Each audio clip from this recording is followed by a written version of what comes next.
संख्येने लाडक्या बहिणी या ठिकाणी उपस्थित आहेत। छत्रपती शिवाजी महाराज की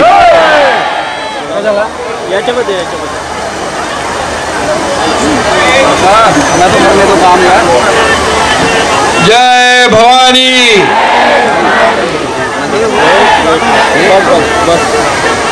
पाचोरा मधील समजा बहीण भाऊसले मना नमस्कार। दुसरी दाव पाचोराले ही राहीन आपला किशोर अप्पा आता हॅट्रिक करणार शे त्याले तुम्ही समजासनी साथ द्या देणार ना पूर्ण।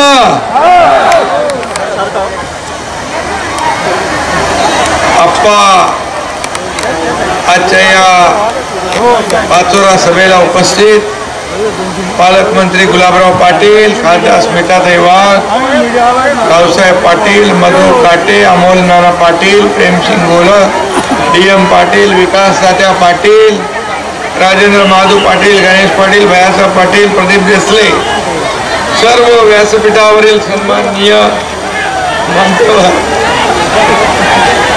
बघा कुठं कुठं माणसं बसले, इकडे पण तिकडे पण, बाहेर रस्त्यावर येताना दोन्हीकडे रस्ते गर्दीने भरले होते। किशोर अप्पावर प्रेम करणारे सगळे लोक आहेत। मी तुम्हाला नुसत्या गप्पा मारणारा आमदार हवाय की कामाला वाघ असलेला आपला किशोर अप्पा हवाय? सांगा कोण पाहिजे? किशोर अप्पा जोरात बोला। माझ्या लाडक्या बहिणी तिकडे आहेत, मी सगळ्या लाडक्या बहिणींना नमस्कार करतो, सगळ्यांना शुभेच्छा देतो। शिवसेनेचा निष्ठावंत आमदार आणि प्रामाणिक कार्यकर्ता किशोर अप्पा पाटील यांच्यासाठी मी आलोय असं तुम्हाला वाटत असेल, पण मी त्यांच्यासाठी आलो नाही, कारण ते मला भेटत असतात। मी तुमच्या सगळ्या पाचोरा वासियांचं दर्शन घ्यायला आलेलो आहे आणि मी जसा किशोर अप्पाच्या पाठीशी आहे तसाच पाचोऱ्यातील जनताही अप्पाच्या पाठीशी आहे ना? कारण कारण आपला अप्पा कामाला पक्का आहे। आदरणीय आरो पाटील साहेबांचा वारसा किशोर अप्पांकडे आहे। किशोर अप्पाचं वैभव काय असं विचारलं तर कार्यकर्ता हेच वैभव आहे त्याचं।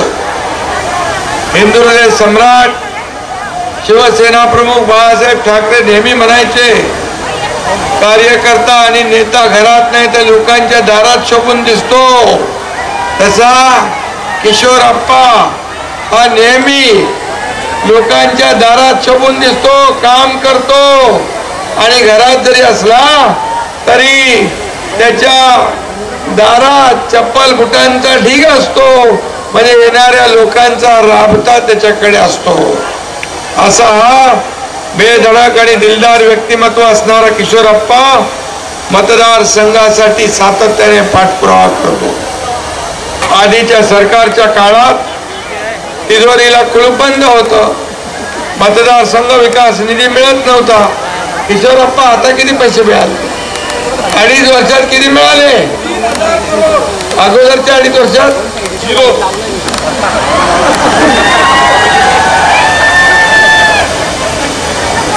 अगोदर महाविकास आघाडीच्या सरकारमध्ये किशोर अप्पा म्हणतो मोकळा मिळाला आणि महायुतीच्या सरकारमध्ये 4,000 कोटी रुपये आपल्या या पाचोरा विधानसभा मतदारसंघासाठी किशोर अप्पांनी आणले। आणि म्हणून शिवसेनेचा मुख्यमंत्री असताना देखील महाविकास आघाडीमध्ये आमदारांना हात चोळत बसायची पाळी आली आणि आम्ही उठाव केला महाराष्ट्र विरोधी विकास विरोधी स्पीड ब्रेकरचं सरकार उलटावून टाकले. गुलाबरावच्या भाषेत टांगा पलटी घोडे फरार.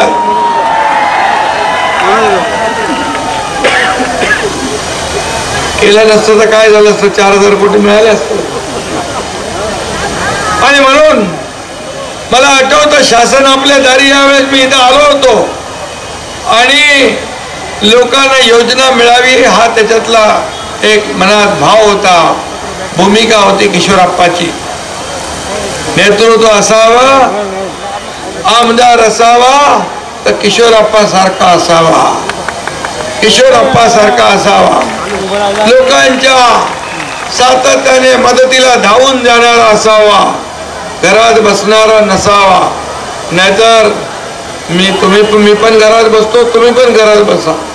आणि काय गुलाबराव, गरम पाणी प्या, काय पाणी, कोमट पाणी प्या.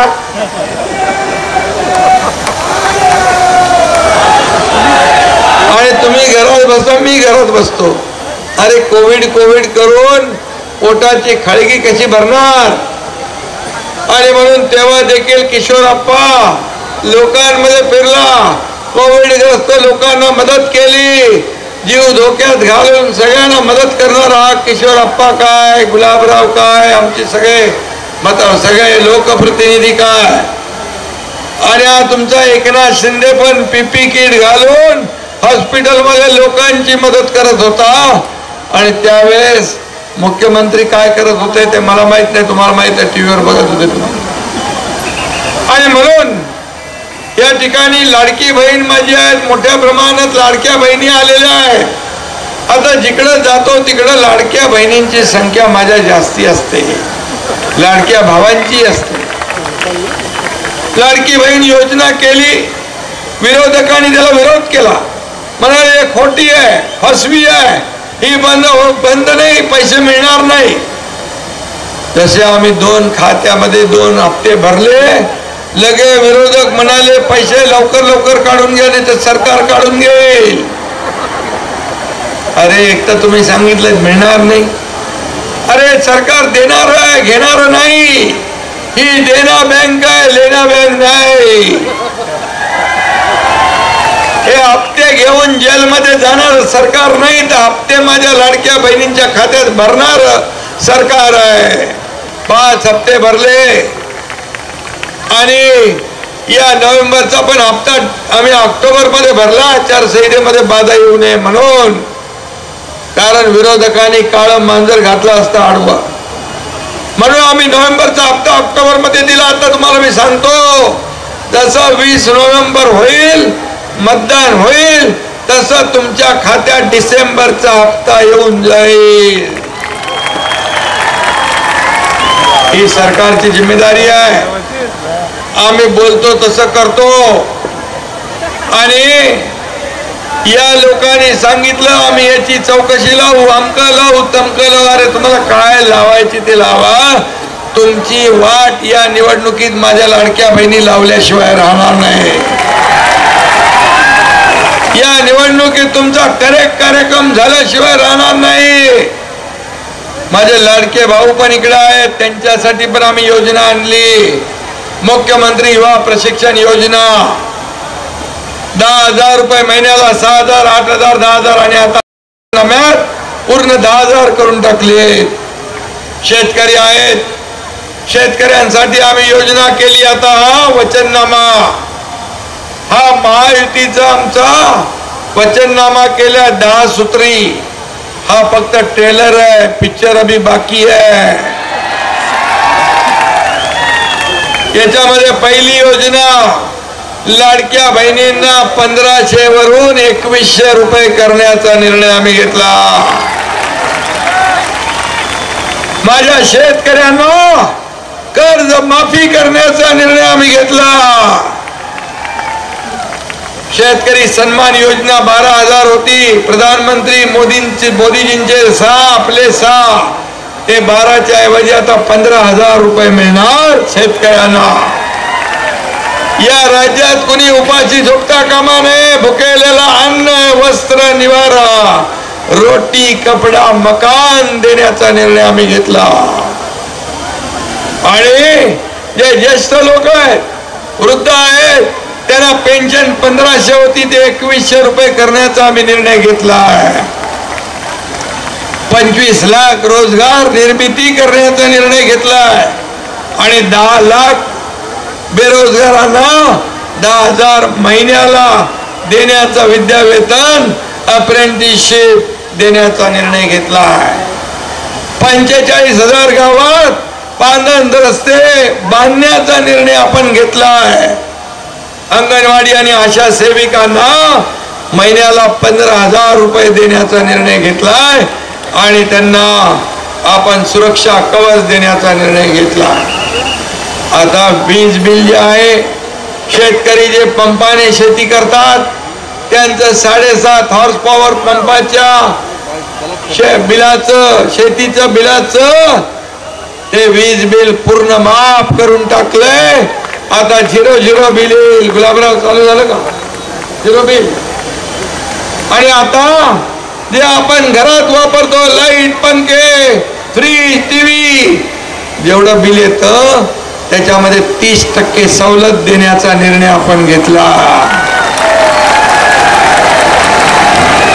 आणि सरकार स्थापल्यानंतर 100 दिवसात विजन महाराष्ट्र 2029 हा निर्णय आपण घेतला.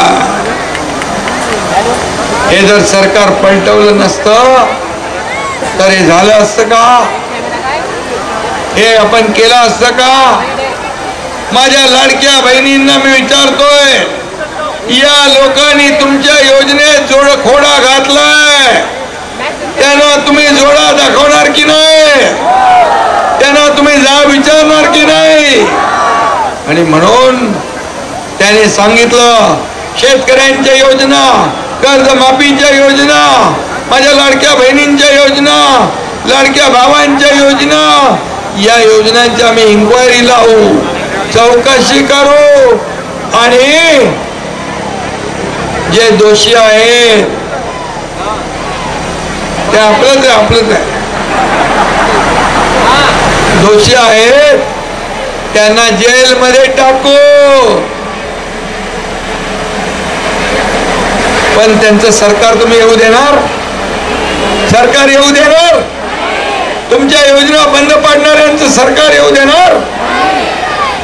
आणि तुमच्यासाठी, माझ्या शेतकऱ्यांसाठी, माझ्या लाडक्या भावांसाठी, लाडक्या शेतकऱ्यांसाठी, लाडक्या बहिणींसाठी, लाडक्या ज्येष्ठांसाठी जेलमध्ये जावं लागलं तर एकनाथ शिंदे एकदा नाही 100 वेळा जेलमध्ये जायला तयार आहे.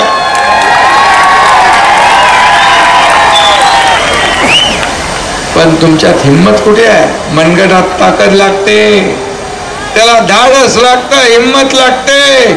आणि माझी या महाराष्ट्रातली तमाम जनता तुमची या निवडणुकीमध्ये वाट लावल्याशिवाय राहणार नाही. फेक नरेटिव्ह पसरवून खोटे मत घेता, नंतर सांगता प्रिंटिंग मिस्टेक म्हणून. आणि म्हणून हे फसवणार फसवो जे विरोधी पक्ष आहे. अरे बाबा टाइम कमी आहे. आणि म्हणून हे आपला वचननामा चोरणार. थांब बदले. अरे बाबा ते हेलिकॉप्टर उडालं, आता मला जायला लागेल बाहेर. हे अप्पा, अरे बंद कर. अरे बाबा 23 तारखेला येतो, फटाके फोडायला यायचे.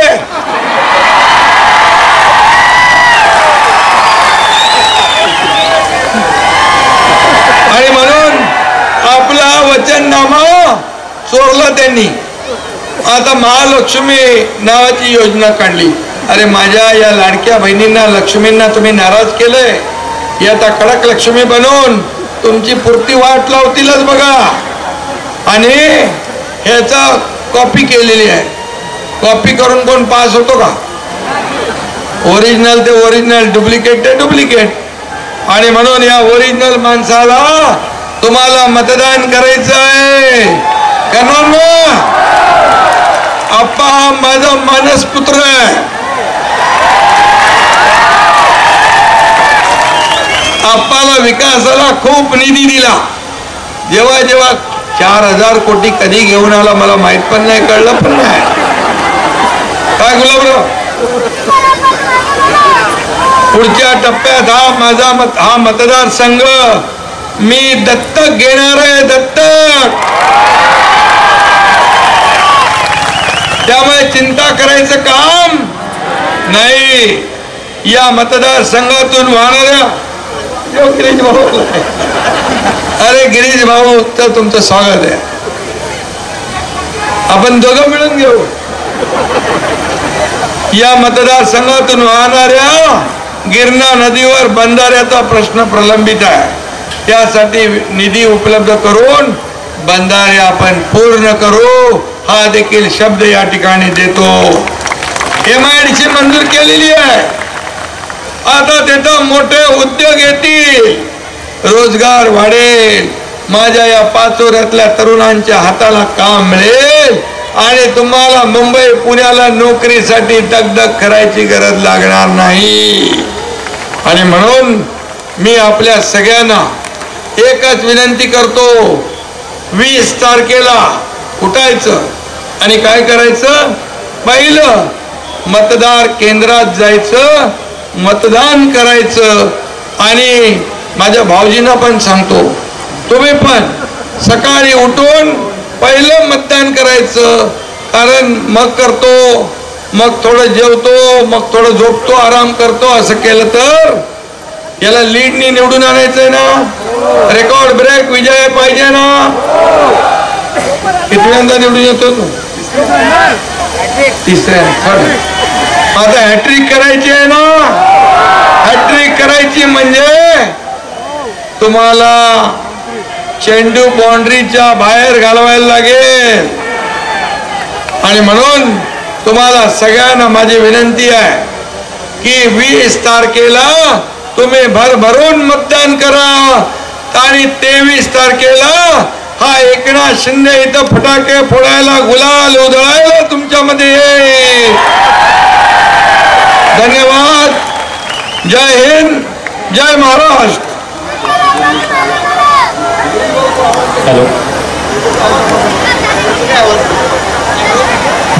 Hello hello.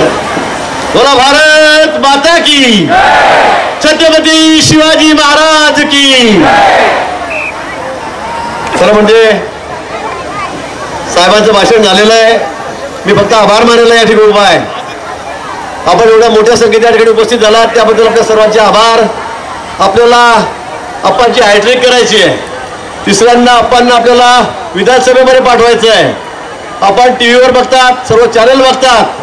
आता यावेळेला सर्व रिपोर्ट आलेले आहेत की पुन्हा महायुतीचं सरकार या राज्यामध्ये या ठिकाणी येणार आहे. आणि महायुतीचं सरकार आल्यावर आप्पा त्या ठिकाणी आमदार म्हणून यांना आपल्याला 100% त्या ठिकाणी पाठवायचं आहे.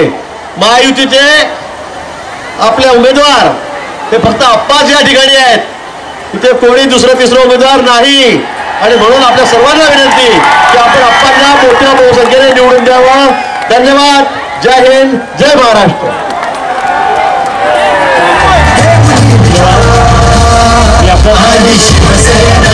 विधानसभेची रणधुमाळी चालू झालेली आहे. पण मला भाऊ सांगताना आनंद होतो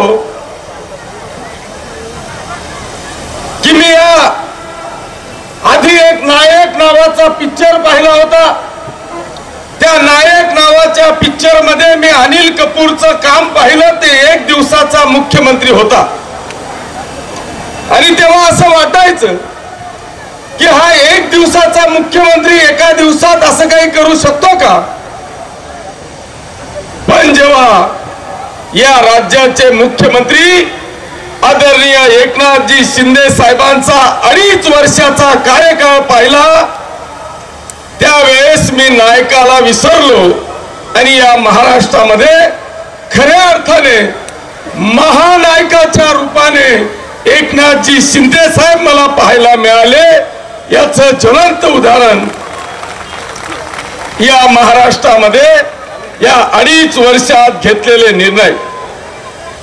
बांधवांनो, आज या महाराष्ट्रातला एक सुद्धा घटक नाही की त्या घटकाला या राज्याचे मुख्यमंत्री आदरणीय एकनाथजी शिंदे साहेब आणि आपल्या युतीच्या सरकारने न्याय देण्याचा प्रयत्न केला नाही. असं एकही घटक या आता राज्यामध्ये नाही. ज्या गोरगरीब 12 बलवतीदारांना महामंडळ देण्याचा प्रयत्न केला ते सगळे समाज बांधव या ठिकाणी सीएम साहेबांचा सत्कार करण्यासाठी आतुर आहेत. मी निश्चितपणे तुमचं सगळ्यांचं मेसेज आदरणीय शिंदे साहेबांपर्यंत जरूर देईल.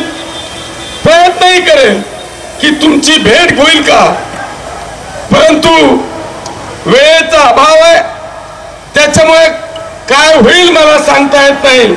पण तुमचा मेसेज, तुमचा सत्कार हा शिंदे साहेबांपर्यंत पोहोचला असं गृहीत धरून आपण आज तुमचा या ठिकाणी मी समाधानी होईल अशा पद्धतीची बांधवांना या ठिकाणी आपण करू. बांधवांना आज सगळ्यात महत्वाचं या संपूर्ण महाराष्ट्रातल्या आमच्या सगळ्या लाडक्या भगिनी या मुख्यमंत्री महोदयांचं दर्शन घ्यायला, त्यांना भेटायला, त्यांचं औक्षण करायला इतक्या आतुर आहेत की भाऊ आमच्या सगळ्या माता भगिनी पूजेचा आरतीचा ताट करून तयार आहेत की जेणेकरून या भावाला आम्हाला ओवाळता येईल का. आता तेही मला सांगता येत नाही, पण निश्चित साहेब उभे राहिल्यानंतर 2 मिनिटं आपण सगळ्यांनी जागेवरून आपल्या लाडक्या भावाचं औक्षण जिथे आहात तिथूनच आपण करावं अशा पद्धतीची विनंती आपल्याला मी या निमित्तानं करतो. याचं कारणही तसं आहे. आज परिस्थिती अशी आहे की या राज्यातला पहिला इतिहास या माननीय मुख्यमंत्री महोदयांनी युतीच्या सरकारने केला की इथे खऱ्या अर्थाने नारी शक्तीचा सन्मान करण्याचं काम आपल्या या युतीच्या सरकारने केला. बांधवांनो, इथे मुलगी जन्माला आल्यापासून तर आमच्या शेवटच्या प्रवासापर्यंतची 100% व्यवस्था या ठिकाणी आपल्या या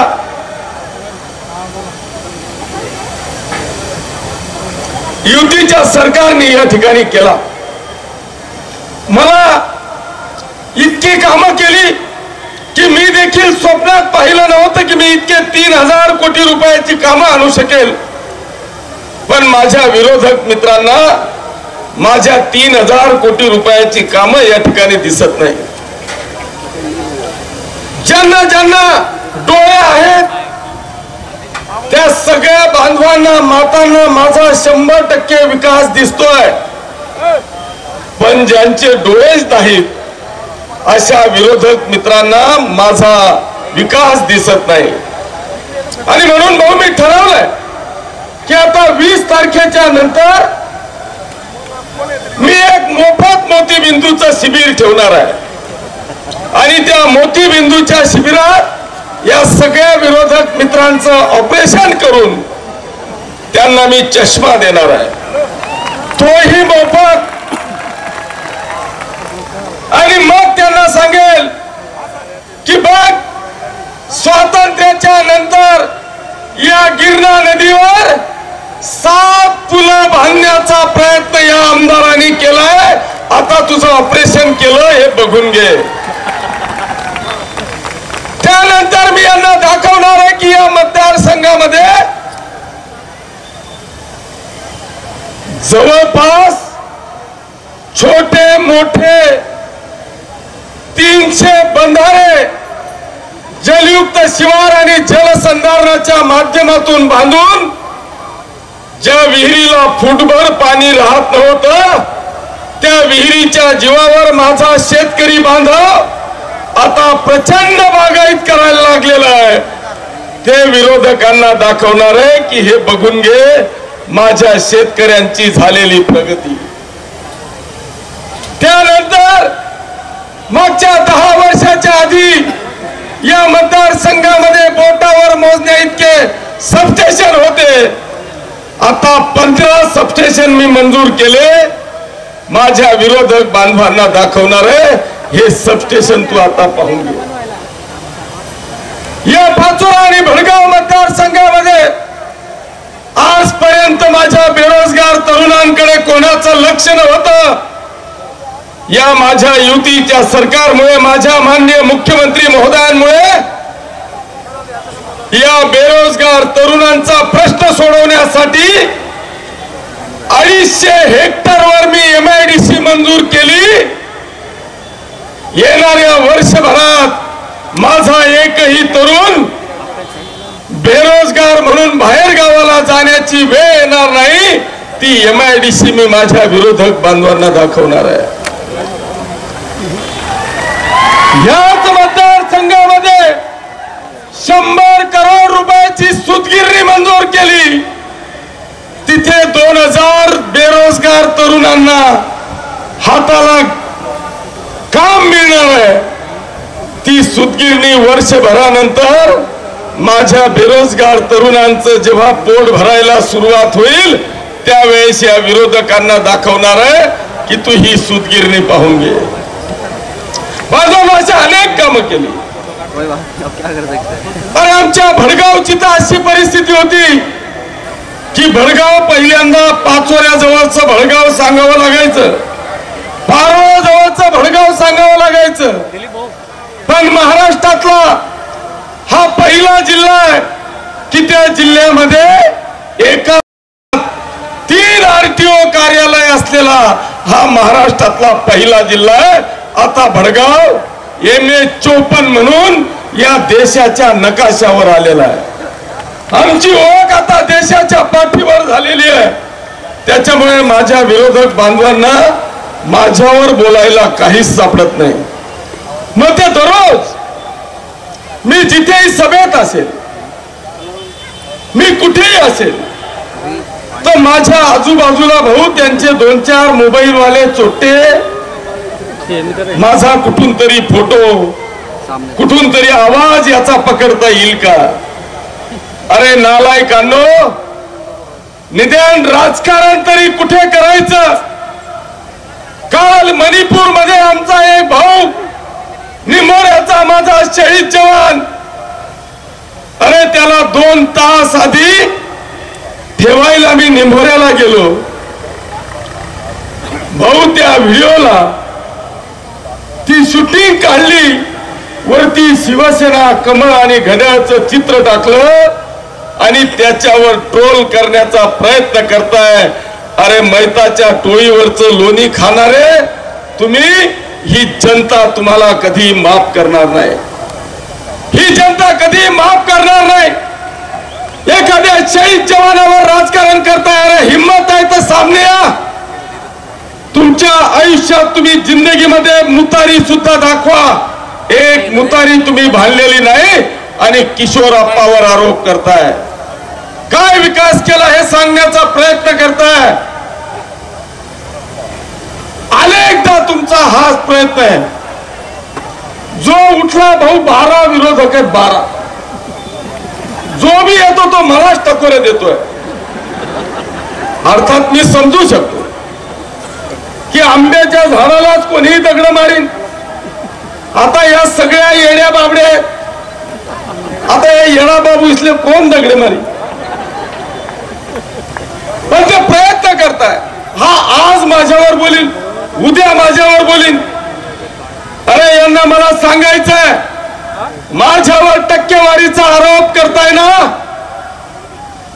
याच अमोल शिंदेला मला सांगायचंय की तू एकदा फक्त या जनतेला जाहीर कर. मी बाजार समितीचा इलेक्शन झाला त्यावेळेस मी या जनतेसमोर आश्वासित केलं होतं. अरे आमच्या या मतदारसंघातल्या बाप दाद्यांची असलेली ती प्रॉपर्टी 25 करोड रुपयाची असलेली प्रॉपर्टी कर्जाच्या नावाखाली भाऊ यांनी 4 करोड रुपयाला हडपली. 4 करोड रुपयाला हडपली. मी मार्केट कमिटीमध्ये जनतेला आश्वासित केलं आणि सांगितलं तुम्ही मला फक्त सत्ता द्या. जर मी सत्तेवर आलो तर या मार्केटची 1 इंच ही जागा जाऊ देणार नाही. बांधवांनो, आज मला सांगताना आनंद होतो की 1 वर्षामध्ये माझ्या मार्केटच्या सदस्यांनी 3.5 करोड रुपयाची कमाई केली आणि तो सगळा पैसा कोर्टामध्ये भरला. आता 1 इंच जागा सुद्धा तुमची जाणार नाही. दुसऱ्या दिलीप भाऊ आणि सगळं लुटून खाऊ. अरे हा एका काळचा वैभव असताना माझा हा शेतकी संघ, या महाराष्ट्राचा वैभव असलेला माझा शेतकी संघ, त्या शेतकी संघाचा वैभव यांनी नायनाट केलं. अरे दिलीप भाऊ, आतापर्यंत 5 वर्ष तुम्ही भंगार विकून विकून विकून पोट भरलं आणि शेवटी डायरेक्ट कोंबडीच कापून खाऊन टाकली. त्या शेतकी संघाचा जमिनीचा त्यांनी विक्री केली. एकदा येऊन या मतदारसंघाच्या जनतेला सांगा. तुम्हाला यायचं ना तर इथे या. ती आमची वैशुताईची तर क्यूज येते. अरे तिची अशी क्यू येते, भाऊ प्रत्येक भाषण लिहून आणते. मला तर त्या 3 इडियट पिक्चरची आठवण येते. 3 इडियट पाहिलाय? तो एकाला पत्र लिहून देता तो चतुर चतुर. मला त्या ताईला सांगायचंय, तू नेमन पहिले वाचून घेत जाय ताई, नाही तर हे इतके लोक कलाकार आहेत, तुला काही लिहून देतील. इतका धाक वाटतो की ताई उद्या काही ना बोलून टाके.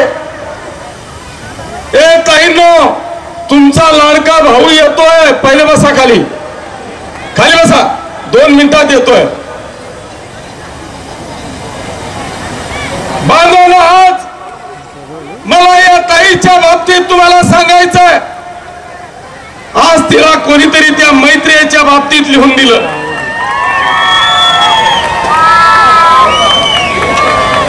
हा येतंय येतंय, हेलिकॉप्टर येतंय, हेलिकॉप्टर आलं, भाऊ आला हेलिकॉप्टर मध्ये. बसा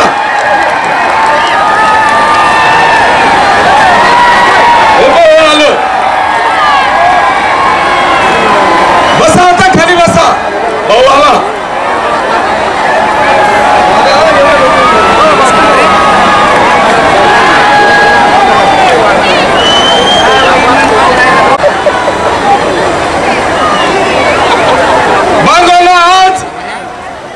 मला या निमित्तानं सांगायचंय की तुम्ही मला या विषयावर, या तिघांवर, चारींवर बोलण्यामध्ये जर का मी वेळ घालवायचा प्रयत्न केला तर मी नेमका काय केला आणि काय करणार आहे हे मी तुम्हाला सांगू शकत नाही. आणि म्हणून या येड्या बाबड्यांवर वेळ घालवण्यापेक्षा, साहेब जा तुम्ही लवकर, अरे बसा ना, हेलिकॉप्टरला फोटो काढला.